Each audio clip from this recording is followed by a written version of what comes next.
Welcome, Kelsey. Thank you. Excited to be here. I feel like we've already been podcasting because we've been talking beauty things for the last 10 It just comes minutes. naturally, you know? Yes. You guys listening know this is my favorite subject ever. And I would love for you to just introduce yourself to the audience and tell them about your role before we get into your expertise. Of course. I am actually in a new role at PS. It's overseeing our balance, beauty, health, and fitness verticals, which are our 4 key verticals that we're going to be focusing on. And before that, I've actually been in the beauty industry as a beauty reporter and editor for the last 12, 13 years. I say that out loud and I'm like, oh! So I've really seen it through its many evolutions, truly. Even with my expanded purview across multiple different categories, beauty has sort of been my bread and butter just for forever. How do you think it has evolved in the time that you've been in the industry? I think conversations around what it means to different people has really changed. When I first entered the sphere, I was in magazines, and a lot of magazines it was service journalism, which is great, but it also had a different point of view, which was everyone should look a certain way. Here's how to tame frizz. Here's how to annihilate your pimple. And it's all of these different words and terminology. I think when I started to move into the digital sphere, it became a lot more about accepting who you are and what you look like and what you love about beauty. There's a playful element to it, but there's also a way to use it as a form of self-care, of self-expression. And I think our conversations around that have changed. So less beauty, obviously there's been a lot of innovation in the space, but even beyond that, how people are talking about beauty has completely changed. So how do you define beauty? Like, what is beauty to you? Yeah, I think beauty to me is the central focus that touches everything else in my life. I think I love beauty for my skincare routine at the end of the night. It's a way to unwind, but it's also something that I do secondhand. It's like something if I'm going to an event, I love to play with a cat eye because I'm feeling sexy. It's just a way to incorporate it into everything else that I do. So it's not me. I am not beauty. I don't think, even though I report on it all the time, it's not like a defining factor. It's just more so one piece of the larger pie. I think we are multi-dimensional humans, and a lot of times people try to define themselves by, oh, I love fashion, therefore fashion is my personality. I love beauty, beauty is my personality. It's like, I love that beauty can sit at the intersection of everything else that I love and care about. And I also it's just fun, you know? And we're just sitting here and we're talking about Botox. And I just love those conversations because it's such a unifier. Yes. It brings people together. It something really that is. people can share. Yeah. And I love this idea of beauty as self-care. Yeah, because totally. To your point, like, I love my skincare routine at the end of the day. That is very calming to me. It's when I'm just present and I'm not doing anything else, and it's soothing. And, I think that some people have a misconception maybe about beauty, or people who are interested in beauty are just vain, like hopefully we're moving beyond that. Totally. But I love what you said about it being at the intersection of so many other things. And I love this idea that it's self-care because, really, like, if you're taking care of yourself, which I think beauty is, however that looks like for you, that's going to make you feel good. And exactly. And when I'm taking care of myself and I feel good about myself, I'm better out there. Exactly. Exactly. You could even use it as a form of, letting go of certain things. If you're doing a facial roller to relieve anxiety, or you're going to the hair salon because you have an interview coming up and you just want to feel really good. It has an emotional connection. And it's so much more than superficial. It's beyond skin deep for sure. I'm thinking of one, have you seen the face ice bath when you dunk your face? I have. And I mean, I've had a DBT therapist on here talking about how that's such an effective thing to do for panic and anxiety because it activates your diver's reflex. So That's a 2-for-1. A 2 for stop a panic attack and your face can be nice and depuffed. Exactly. It's the anti-inflammatory response all across everything. Exactly. I love that. Yeah. So I want to talk about, let's see, so many places that I want to start. I know, so many beauty things to delve into. I know. So I guess I'll ask you, have you always been into beauty? I think I fell into beauty, actually. My first job out of college, actually, that's not true. My first job out of college was at Golf Digest, which my dad loves to remind me about. And then Are you a golf person? No. Okay. No, I've never played golf in my life. But, it was sort of the way in. And then my first editorial role was at Allure, which is all beauty. So I sort of fell into that path. And then I realized, you can write about mascara. Great. And then as the years went on, I realized it's so much more than that. And then you kind of develop a lot of the relationships with dermatologists and estheticians and hairstylists. And I just love the unifying element of it. What are some of your beauty non-negotiables? Beauty non-negotiables. I always wash my face at night. I feel like if I don't, I just feel like a different person in the morning. So I always do that. I swear by, speaking of dunking your head in a like ice bath, I always do a cold rinse at the end of my shower for, sealing the cuticle, keeping things shiny. Mm-hmm. That really works. It 100% works. Okay, I'm doing it after this. It 100% works. I feel like it would help with the humidity too. Yeah. And for a little bit, I mean, let's just be completely real. It's not gonna like help your frizz on a day like today when it's 91 degrees and it's really humid and gross, but it will help and keep everything intact for just a little bit longer than it normally would. And I also believe in just not doing things for trend's sake and just doing what you like. There's a lot of instances where people will be like, do you want to try this because it's trending? And it's like, that doesn't feel like me. And I'm not going to do that. Yeah, I was going to ask you, what are some of the craziest things that you have tried for work? So it sounds like you have the authority to say no now. But in your career, have there been things that you have tried that you wouldn't normally try? There is.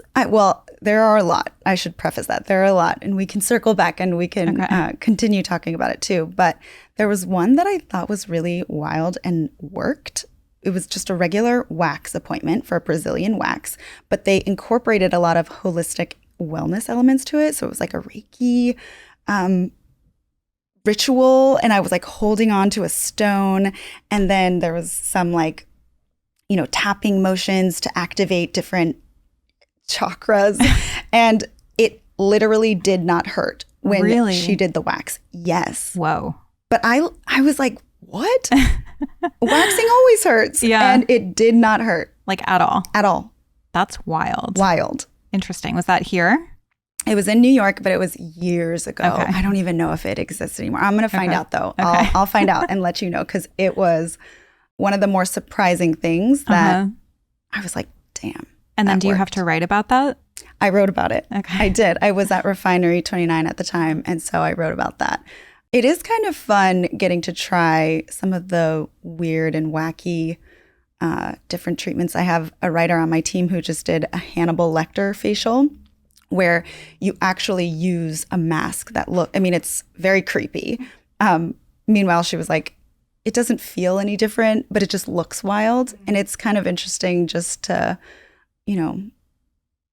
hear something like that, and it's your job to try it. And she wrote about it, and it's just. What does a Hannibal Lecter mask entail? We need to know. It's wild. So it's all of the things you would regularly get from a facial, but at the end, after you've steamed and you've done the extractions and all that good stuff, they put you in a cage. They put you in it's like a weighted blanket, but for your face.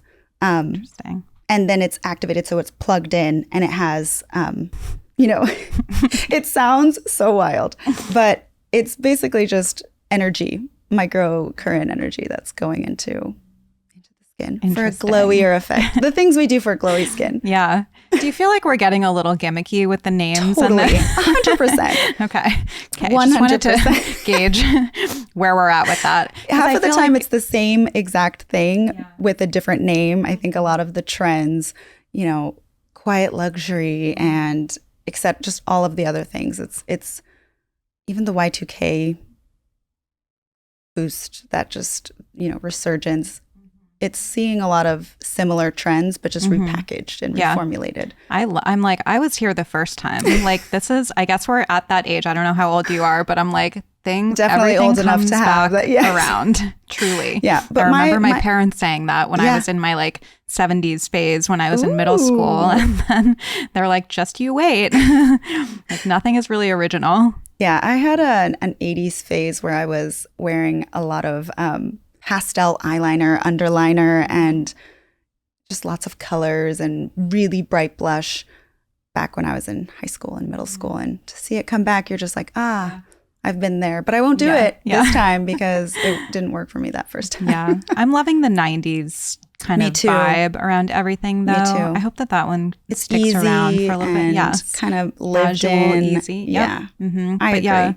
I feel like, I understand, I think, where some of these names come from because of the like virality or like the potential to go viral, when it's like latte makeup, strawberry makeup, what is it? Boyfriend blush now. Now I saw there's rich girl brunette is the hair color. Rich girl brunette. But there's also rich girl blonde, which is essentially just shiny blonde hair. Blonde that is shiny. I know. I saw the rich girl brunette and I was like, it just looks brunette. I get they're saying like the tone. And then what's the other one? Liquid brunette? Liquid. I just saw that one. Liquid hair. What is liquid hair? It's the same. Shiny hair. Just shiny hair. Shiny hair. Got it. It's totally the namification of all of the things. Yeah. Because it's all, boyfriend blush is just blush. Blush. Yeah. Just a little lower, right? Yeah. What is it? Like the boyfriend after he plays rugby? Like this is the British boyfriend, which I guess. Could be confused for sun-kissed blush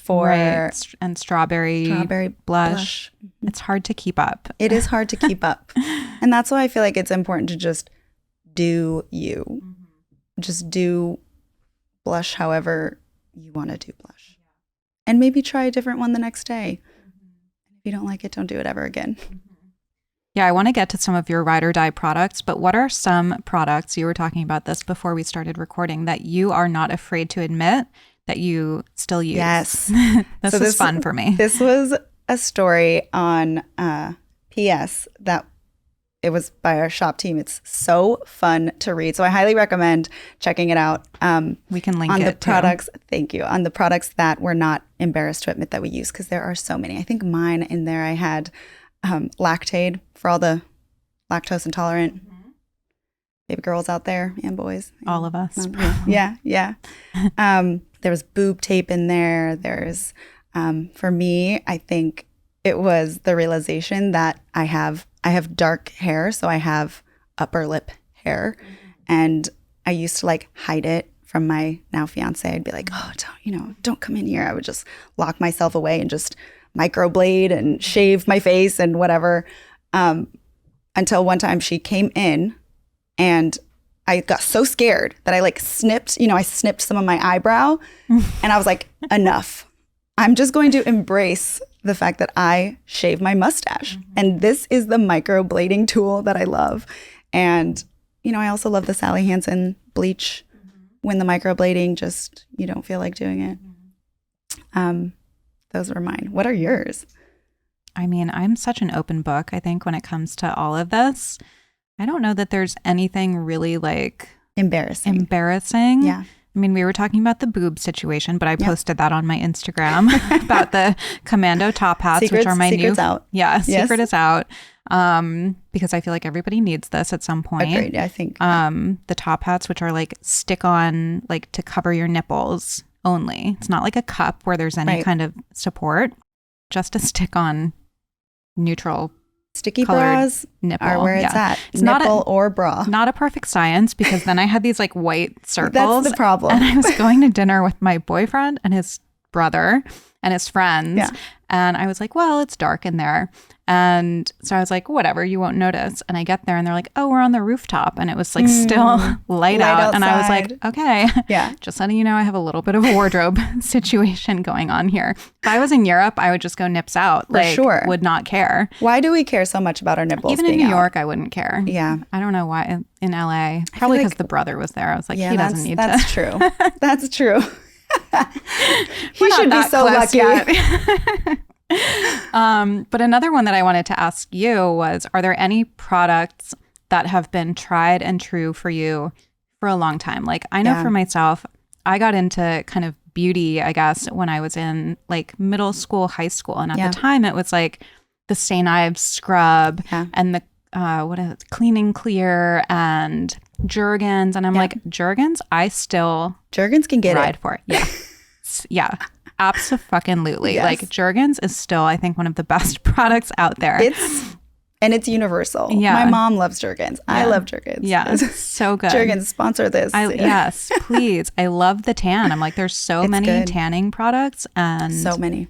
I'm just like, it's so good for a gradual one. I'm trying to think what other products we used back then. There was like an astringent. We were really into astringents. Yeah, we wanted to like suck all of the things out of everything. Biore strips. Yeah. I don't know. Are there any products that you used like back in the day that you still like? I still love the CoverGirl Lash Blast.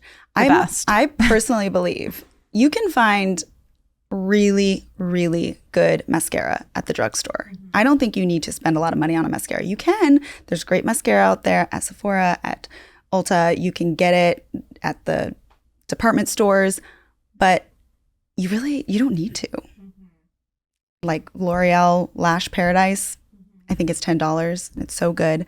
CoverGirl, they've got the CoverGirl Clean. I can't remember exactly what it's called in the blue tube. Yeah. The dark brown.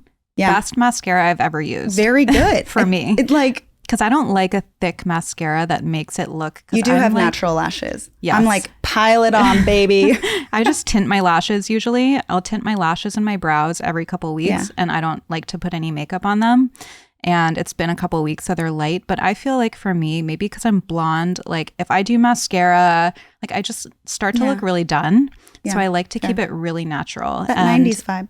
Yes, and that CoverGirl Clean Lash Blast Clean. I think that is what it is. Yeah, because I worked with them years ago, and that was how I found it. I probably wouldn't have bought it otherwise, and I was like, "This is amazing!" Right? I mean, you can find really good mascaras at the drugstore. Yeah. Another product that I am obsessed with, and despite it coming out so long ago, and it was when I first was a little beauty baby, and I just took what I could get whenever it was available, is the It Cosmetics CC cream, the OG. Oh, yeah. The People OG. Love that. It is so good. I'm wearing it today. I wear it all the time.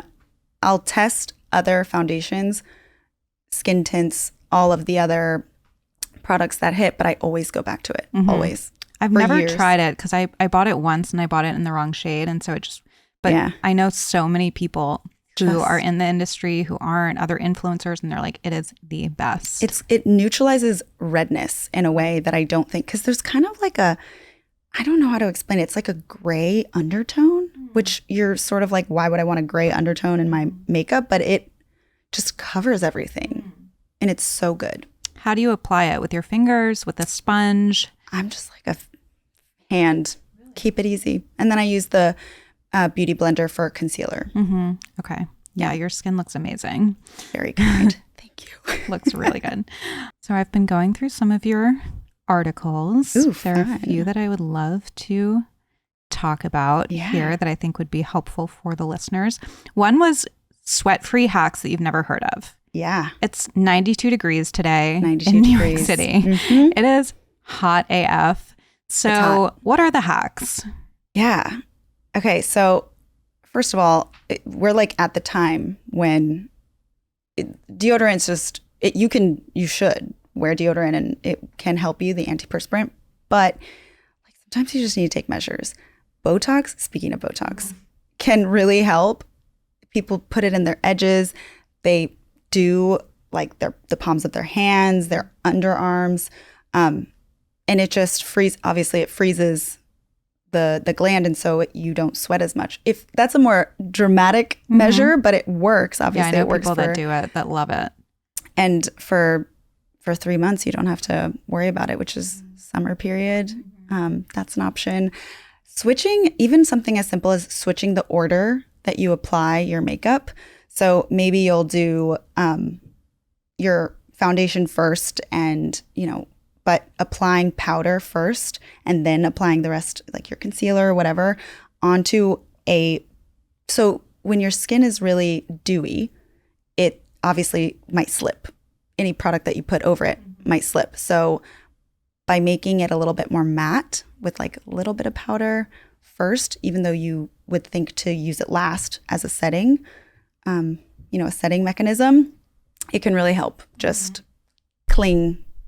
keep everything, from budging. Yeah, that makes sense. Yeah. That math is mathing. The math is mathing. I know, it's so weird. And when you're doing it, you're like, this is, why am I?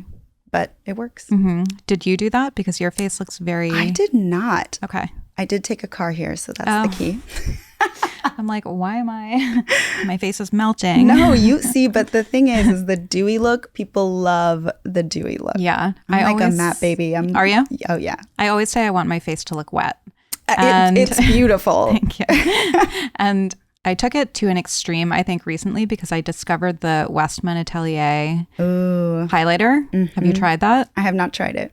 I mean... But it's a big hit. People love it. It's pretty amazing. But I used it for the first time last week before I recorded an episode. I'm like, I'll just put a little here and here. And then I got the video back and I'm like, oh, wait, I think I saw that video. And you were like, I went in on the highlighter. Yeah. And it was like, I was like, I really went for it. Yeah.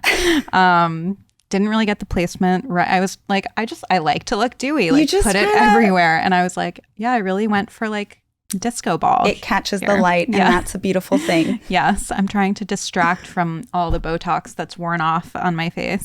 That's my strategy. What are some trends, though, if you have any, that are like coming down the pipeline with hair color? I mean, I know that for a long time people were doing like the bobs and brunette, and now it seems like blonde kind of came back in. But of course, there's the rich girl brunette. And we already prefaced this by saying, like, do you? Do you? That's the number one. But number two, if you're looking for, I think, and just to the point of it being a very 90s vibe, I think there's a lot of like melting effect where everything is just really natural looking. What you call it can be a number of things, but there's the root melt where people are getting hair color starting a little bit further, maybe 2 inches from the root. So it looks a little bit more natural. It's intentionally grown out. It's like the new balayage is sort of that melted root.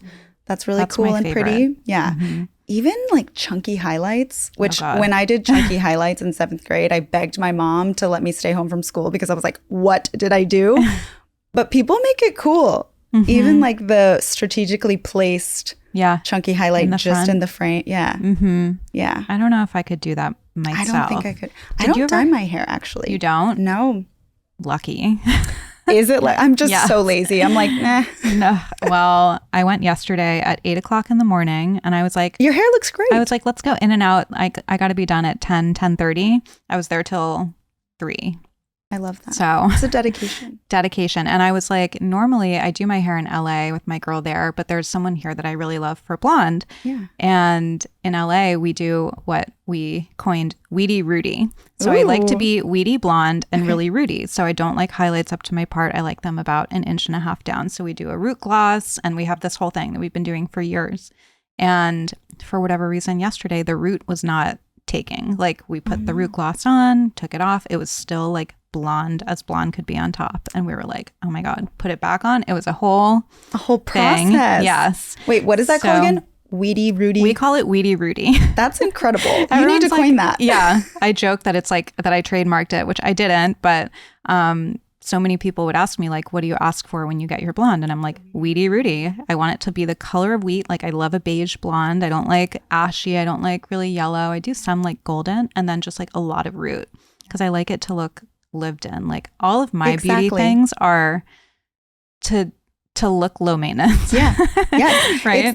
It's the trend of low maintenance or high maintenance to be low maintenance, where you do you get the microblading, you get the eyelash extensions, the tints, the eye tints, and it's all so that you can just wake up and be like, thank you, I'm done. Exactly. Goodbye. Yeah. It's like, I will go in wherever I need to go every few weeks or few months or whatever and do the thing. And then I don't have to deal with it for however long.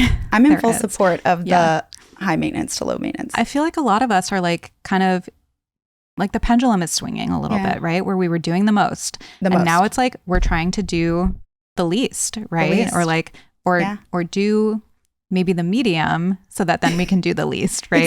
Exactly. I do feel like in beauty, there's always going to be the pendulum swing. So even if we're thinking back to the Kardashians' full face beat, that was such a moment and a thing in 2015, 2016, 2017, when everybody wanted a perfectly sculpted, contoured face.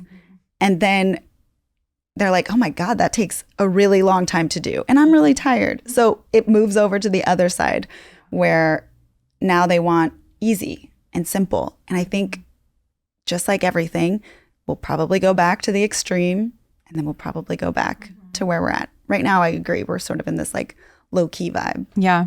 I feel like that happens in everything. I feel like it happens in politics. I feel like it happens in beauty. I feel like it happens in wellness. It really is the through line through everything. It's like it's like, I don't know why it's so hard to just find like a middle ground. It's like extremes. Like it's just going from one to the other and then it switches back. It would just be so much easier if we all just sort of lived in the middle. Yeah, exactly. What are some trends that you have seen, and I have a list here if you'd like me to refresh your memory, but like, especially when it comes to TikTok, I know there's so many viral hacks, viral trends, treatments. What is like worth it? What is something that maybe you found there that you really like? What's something that's like a skip or like an absolutely never?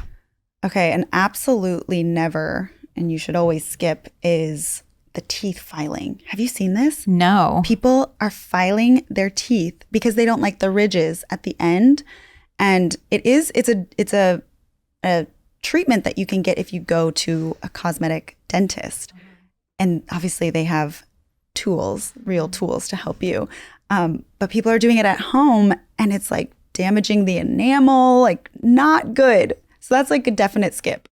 First of all, the little ridges at the bottom of your teeth are natural. They help you eat, whatever. Yeah. But besides that, I was going to say, like, I've had multiple sets of veneers until I got a good set. And you want that. You want the character of the tooth. That's exactly. I just did a story on veneers. And that's exactly what you're paying, like in LA, $4,500 a tooth. Yep. And those teeth are having ridges. Absolutely. And they're going to have a little bit of discoloration because that's what a natural tooth looks like. Forget about it if you like accidentally sneeze or something and you're just like filing in a totally different direction. Oh God. It's just, leave it to their professionals. I never saw that one. Yeah, that's a definite skip. Mm-hmm. There's one that someone on my team tried and it inspired me to try it, and it really does work, and it's so strange, but using a broccoli to apply freckles. You basically put it in, and it works, but like in a really natural and cute way. You just use it with bronzer or whatever. Like you could use it literally with anything. And you just like, with the little broccoli, and it works. If you have a broccoli, I had to go buy a broccoli. Not a big like broccoli fan in general. But that one is like harmless. It's not going to hurt you to try. I almost feel like you should take the TikTok trends with a grain of salt. And if it requires doing more than you would naturally think to do, probably better to just wait or research it, or, don't just go straight and do it. But if it's something simple and harmless, like a makeup hack, there's so many weird ones. If you want to try the boyfriend blush, do it. Why not? If you're interested in that, it's not hurting anything. But as soon as it starts to get to like dyeing your hair at home in a certain way, filing your teeth, it's just don't do it. Just don't do it. The broccoli one is actually good. And I know that people are doing it with self-tanner too, right? So you do it at night before bed and then you wake up and you have freckles. But it's kind of funny to me because like that is maybe a good reason to not do something for a trend or don't do something permanent, because I know so many people like laser off all of their freckles because they don't like them. Well, now the same people might be putting broccoli on their face trying to get freckles back. I mean, whatever you want to do. Like if you don't want your freckles, go ahead, laser them, do whatever you need to do. But it's just funny. Like I think that some of these trends, like the tooth thing, that's permanent. Like you can't get those ridges back unless you have somebody make a veneer for you, and add that the costs ridges. $4,000 to $5,000 a tooth. Yeah, everybody. In case you're not aware, I'm sure my audience would not go down that road, but in case there's anybody like younger listening who doesn't want ridges on their teeth, you know, it's just like you need to play the tape through. Yeah, just you know, think about that one. A little bit. Yeah. What are some of your best beauty hacks and like your must-have beauty products? Well, I guess lip balm for little flyaways. These days I have gray hairs, which I've learned that gray hair is different texture. It's more coarse. So she doesn't like to lay. So using lip balm as like a little, you know, now they make sticks. Brands are making sticks. R&Co has one that's really good. I think Tresemme has one too. TG. Yeah, exactly. So I feel like more brands are hopping on that bandwagon, but it's essentially just lip wax. Balm. Yeah, exactly. Yeah. It's just a little sealant to get in there. What is your favorite hack? Beauty hack? Lately, since I'm on this like no Botox journey, which has been a little bit of a mind fuck. Just having gotten it for 10 years, you know, I never saw my face move. And when it started wearing off, it was like panic. And then I got to a point where I was like, oh, I actually like that I can emote and people know what I'm feeling. You know, we do have like mirror neurons. And I had so many friends and just people in my life be like, you know, it's actually really nice to like see your face move and like know what you're thinking. Like I look back on videos from a year ago and like I could only do like the eyes, you know, like widen my eyes, but like there was no other there's no expression emotion back happening there, and if I smiled, like nothing.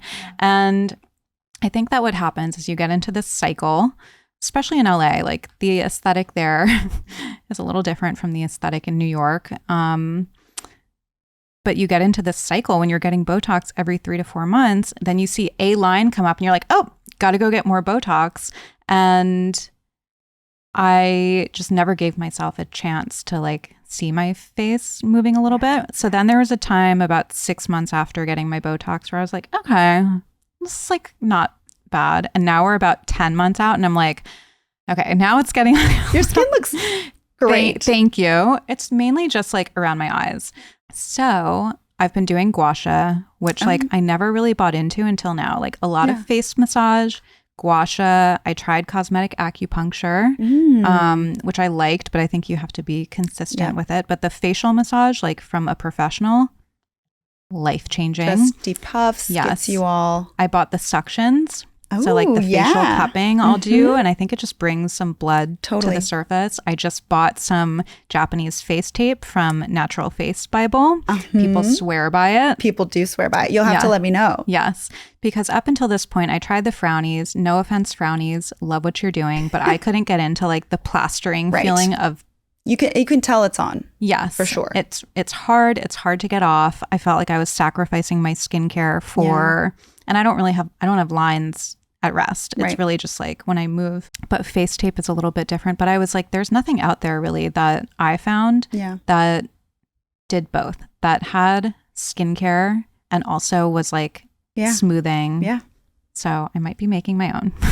So I had a boss once. I love her. She's amazing and just so real. And I remember she told me one time that her boss, also in beauty, trained herself to smile without emoting. And I never noticed that she did that, but she was 40 at this point. She hadn't gotten Botox yet at that stage. And she was just like, I'll be like, hi. And like didn't fully, and I was like, that's wild, but it worked. Right. She had no resting fine lines or wrinkles. And it was all because she just trained herself, focused on when she was laughing to like laugh without meanwhile, I'm like, ha ha. Yeah, me too. Yeah, I'm just like big, you know, I don't know. I'm excited and I get Botox in my forehead because I'm an eyebrow raiser. Okay. Big eyebrow raiser. Okay. Yeah, I'm starting to, I thought that I just was not like a very emotive person. And now I'm kind of like, well, you couldn't, Ariel. Like, that's because since you were 28 years old, you froze your face. But I'm not much with my forehead. Yeah. I'm not much of an eyebrow raiser. Right. I'm not a furrower, Small so I don't have any 11s. Like the furrow is not my problem. I don't furrow either. Yeah. Some people, like, we're all different.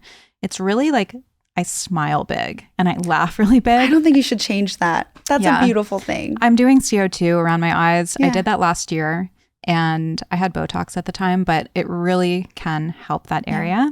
And it's not even so much the movement. Yeah. I just don't want to get like lines. So it's just one of those things that I can do like once a year. Yeah. But those are kind of, I don't know if those are hacks, but those are just like the things that I'm doing. Facial massage, that's lately. A hack. Yeah, for sure. Totally. I think you just have to be consistent. Like I've been doing gua sha every morning and I can totally notice a difference because I see my face on video constantly. So I can see the Botox wear off if I look, and then I can see like when I'm consistent with certain things, I'm like, oh yeah, I do see a big difference. Like I might not see it in the mirror day to day. Exactly. But if I look at a week later. And you see the before and afters. Sometimes it's really hard to feel motivated to continue to do these little tweaks in your routine because you don't really get a big payoff in the same way. But at the end of the day, it does help. Yeah. Yeah. Even if it's small. And it's self-care. Yeah, you know, it's like something that I've incorporated to circle back to that. Where it's like in the morning, at night I have my skincare, in the morning I have my skincare too, but like I do this massage and I'm present and I'm not scrolling or working or emailing. And it's like these little micro moments in my day where like, yes, it's a beauty purpose thing, I guess, but like it's also self-care. It's multifunctional. You can totally do a beauty tweak, routine, hack, but it can also be for another reason. Giving yourself a moment in the day to focus on yourself and, you know, put your phone away and just do something that makes you feel good. Yeah, I feel like there's so much judgment nowadays, and it's always from women towards other women. I never get judgment online from the men about what I do or don't do, which is kind of sad. But I think that like everyone should just do what's best for them, whatever that looks like. If you want to go F your face up with Botox, like that's fine. Like we have choices. We do have choices. So the people that are like, what about aging gracefully? Like that can be aging gracefully, you know, like who decides what that means?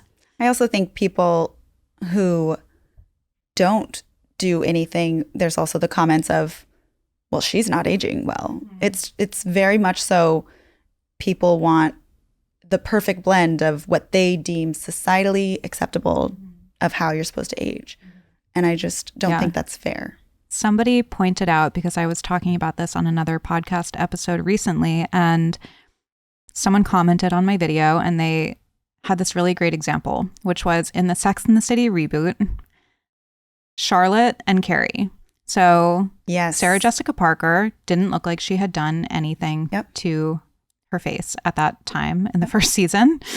I don't know if that's changed, but she was very natural. And then there were a lot of comments. Charlotte, I can't remember. Kristen Davis, yeah. She maybe had some Botox fillers, maybe surgery. I don't know what was going on there, but she had done some stuff to maintain and she got torn apart.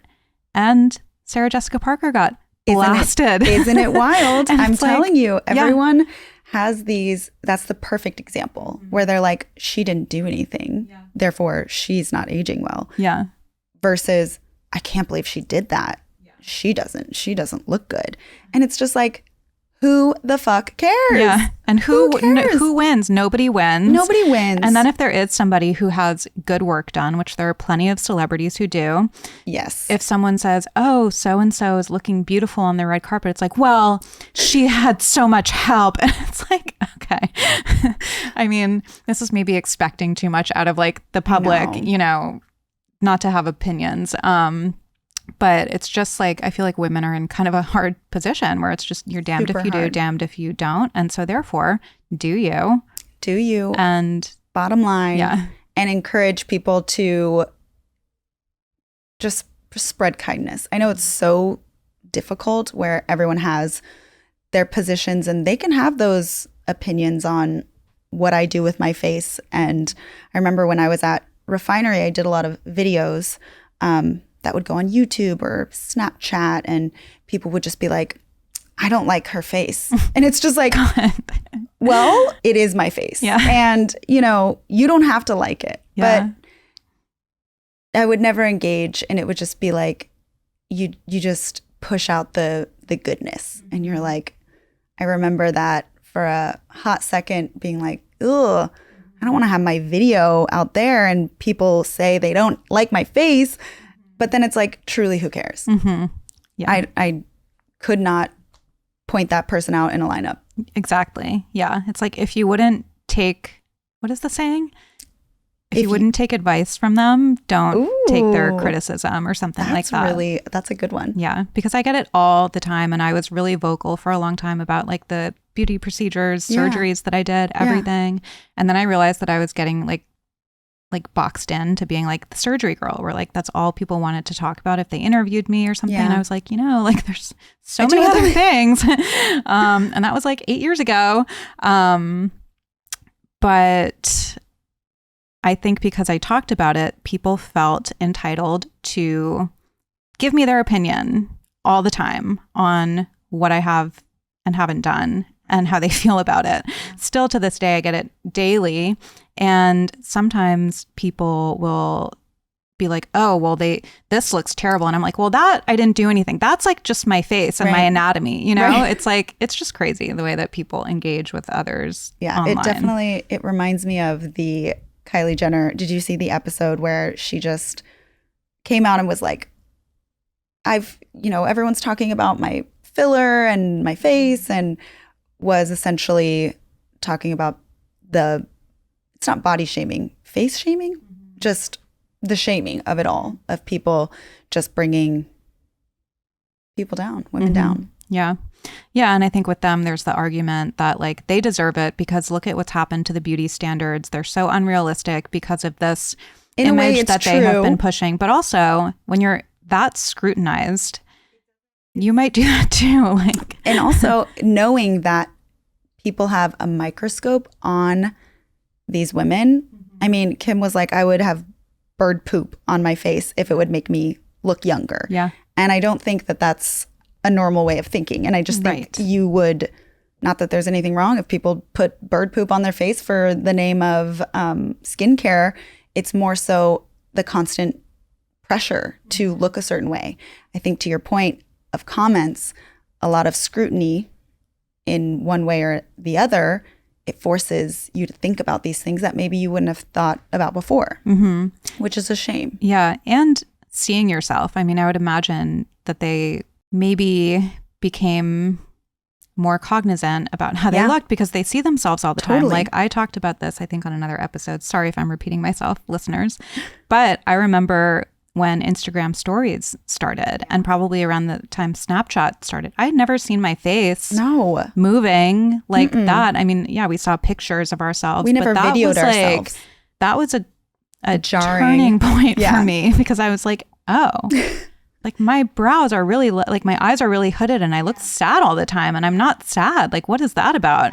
And that was like why I got a brow lift, you know? Had I not had Instagram stories, like maybe I would never have noticed. I don't know. Now I'm on video all the time, but like that's on such a microscopic level. So to be on that level, to have the scrutiny, all the eyes on you. Yes. Like I can see how, and it's a slippery slope. You do one thing, you're happy, you do another thing. You're happy with that, you do another thing. You realize how easy it can be. And then you're under this microscope, and I'm not defending them either way, but I just feel like, yes, I think that beauty standards have become very unrealistic. And I think that they've kind of been leading the charge on that a little bit. And I also think that they're in an impossible position. Both too. can exist. Yeah. Both truths can exist for sure. There was a dermatologist who I just saw their TikTok and I loved the message in it. Essentially, she was saying a lot of people are coming to her, patients are coming to her with this. They're like, I'm looking at myself in videos and I don't like the way that I'm photographing. I don't look how I want to look in a picture. And she was saying she wants to encourage people to think of it like a sunset where you're standing there and you're like, oh my God, this is the most beautiful sunset. You get out your phone, you take a photo and you're like, that photo sucks. Yeah. That does not reflect this beautiful sunset. And she was saying that because you don't see yourself as often, but people who are looking at you, I'm sitting across from you and I don't see your wrinkles. I don't see your wrinkles at all. So we're hyper fixating on minute details of ourselves just because we're looking at ourselves differently than we ever would before. But to other people who are just sitting in front of you, they don't see that. Totally. And I've been noticing that recently where like I'll take a selfie with a friend or like my boyfriend who I'm here with. And even last night we were taking pictures and I was like, he doesn't look like that in real life. Like, and we can give other people so much grace and it's so easy to see with other people, but with ourselves, we're like so critical, like, oh, what's up with my eye? Like, right. So yeah, I totally agree with that. I love that. But let's do a quick smash and pass. Love it. Just because I love doing this. Yeah, this is fun. Okay. Double cleansing. Pass. I mean, sorry, smash. Smash if you like it. I was like, smash. No, definitely smash. Drawn on freckles. I'll say smash if you care and want to. Salmon sperm facials. Pass. Slugging. Sorry, Jennifer Aniston. Slugging. Slugging, smash only if you have dry skin. Boyfriend blush. Smash. Glass skin. Glass skin is a pass for me, but it's a smash for you. And I love the look of it on others. Retinol.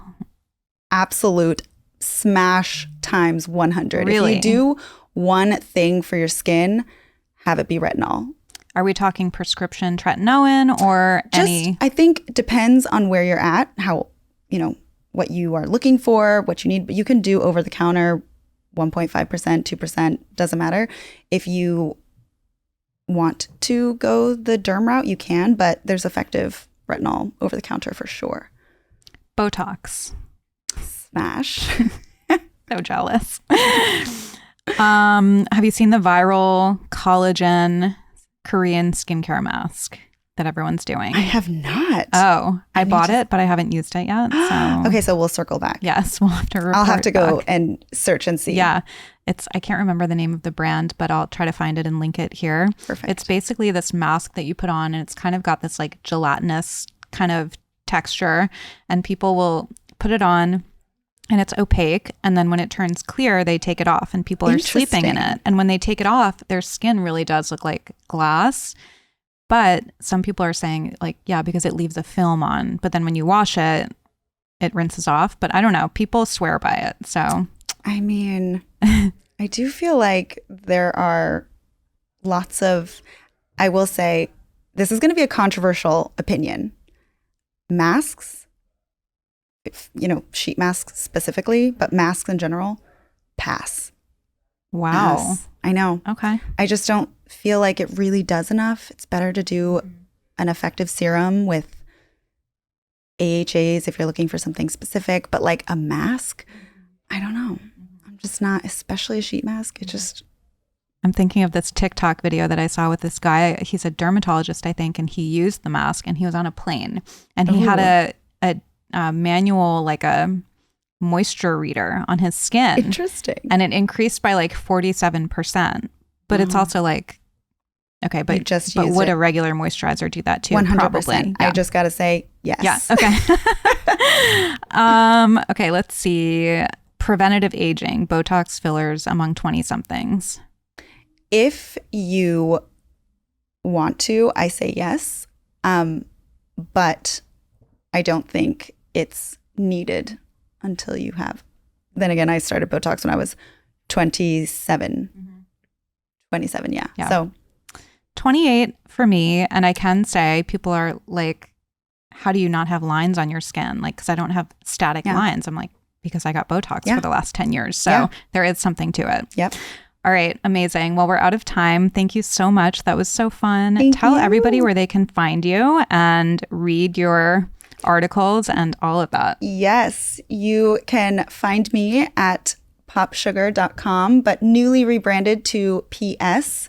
It's the best part of, it's the sign off, the best part of story, an email, all the good things. You can find me on Instagram at Castañon, Castanonk. Thank you for having me. Thank you. This was so fun. So fun. I love it. Thank you. Beauty girl to beauty girl. Yes.